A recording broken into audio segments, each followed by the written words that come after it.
evening. I'm Melisa Idris. And I'm Sharaad Kuttan. Welcome to Consider This, the show where we want you to consider and then reconsider what you know of the news of the day. We begin with news that the stepson of Datuk Sri Najib Razak, Reza Shariz Abdul Aziz, has been granted a discharge not amounting to an acquittal from 5 counts of money laundering involving $248 million. This allegedly for misappropriated funds from one MDB. This was after Reza agreed to pay about $107 million to the Malaysian government. This is about 465 million ringgit.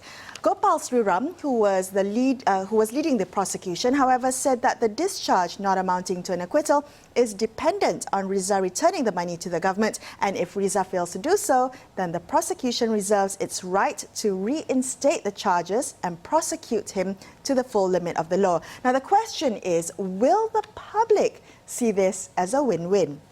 Yeah, Melissa, it's a tough one because, I think many of us, ordinary folk as well, who don't know the nature of the criminal justice system, don't understand quite how prosecutors and judges and all these different components of, in a particular case might operate, perhaps don't understand how this could happen. Then they might perhaps reach for analogies like somebody stole a packet of Maggie Mee. If they agreed to return that Maggie Mee, would they not be charged? Well, okay, so many lawyers are saying this appears to be a plea bargain, and in some cases, plea bargains can be good because they allow for both parties to avoid trials, which can be time-consuming, which can be costly, and has no guarantee of a success to either side. So this could possibly be a good thing, but whether or not it comes across now, looking at how much money will be returned, so looking at perhaps half of what was allegedly misappropriated, whether that's going to be worth it, so to speak.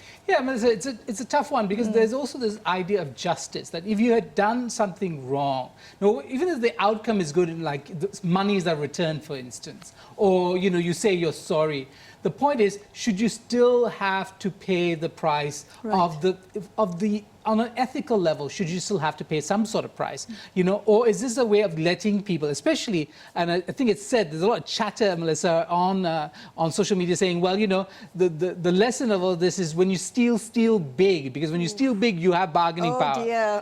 Which doesn't sound like a very ethical kind of, idea at all. But exactly. There you have it. Yeah, the question is whether we have put enough mechanisms and structures in place to avoid anything like this from happening again. Now, in other news, according to the Dayak Daily, Syrian MP Datuk Sri Richard RIOT has reportedly been appointed as the Prime Minister's Special Envoy to East Asia. Richard RIOT is the Deputy President of the Sarawak United People's Party and the party's sole MP.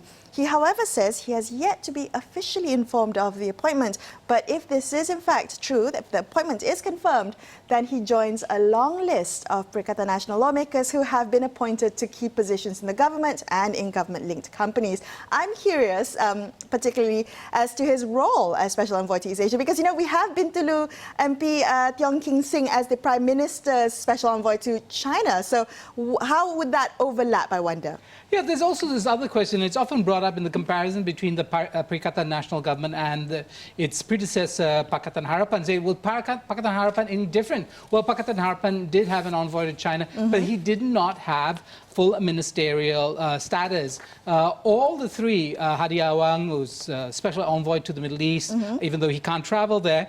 He can travel to the East Coast, though, I guess. But, with the other two, the full ministerial status gives them enormous perks. Yeah. And this is a cost to the taxpayer, especially at a time when government revenues are down, there's a lot of cost cutting, and perhaps the need to reallocate funds to really the important fight against COVID-19.